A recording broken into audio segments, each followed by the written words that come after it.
Hello every one, എല്ലാവർക്കും പുതിയൊരു വീഡിയോയിലേക്ക് സ്വാഗതം.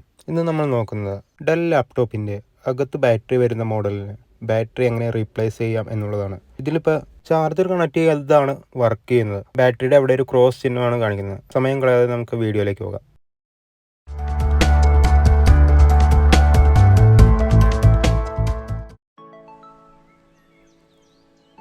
നിങ്ങളുടെ ബാറ്ററി റീപ്ലേസ് ചെയ്യണോ എന്നറിയാൻ വേണ്ടിയിട്ട് അതിൻ്റെ ബയോസിൽ ചെന്ന് ബാറ്ററിയുടെ ഹെൽത്ത് നോക്കിയാൽ അറിയാൻ പറ്റും ബാറ്ററി റീപ്ലേസ് ചെയ്യാനുള്ളതാണെന്ന്. ഞാനിതിപ്പോൾ ഓൺലൈൻ വഴിയാണ് ഓർഡർ ചെയ്തത്. 2NJNF എന്ന് പറഞ്ഞൊരു മോഡൽ ബാറ്ററിയാണ് ഇതിൽ യൂസ് ചെയ്യുന്നത്. ഇതൊരു റെയറായി കിട്ടുന്ന ഒരു ബാറ്ററിയാണ്. ഏതെങ്കിലും ഫോണിൻ്റെയോ ലാപ്ടോപ്പിൻ്റെയൊക്കെ ബാറ്ററി ഇങ്ങനെ റീപ്ലേസ് ചെയ്യുകയാണെന്നുണ്ടെങ്കിൽ നിങ്ങൾക്ക് കുറച്ച് ഇതിനെക്കുറിച്ചുള്ള ഐഡിയ ഇല്ലാതെ ചെയ്യരുത് എന്നുള്ളതാണ് റെക്കമെൻഡേഷൻ. കാരണം ഇതൊക്കെ കുറച്ച് ഹാംഫുൾ ആയിട്ടുള്ളതാണ്. എവിടെയെങ്കിലും ഒന്ന് ഷോർട്ട് ആയി കഴിഞ്ഞാൽ എല്ലാം ഡാമേജ് ആക്കാനും തീ പിടിക്കാനും ഒക്കെ ഉള്ള സാധ്യത കൂടുതലാണ്.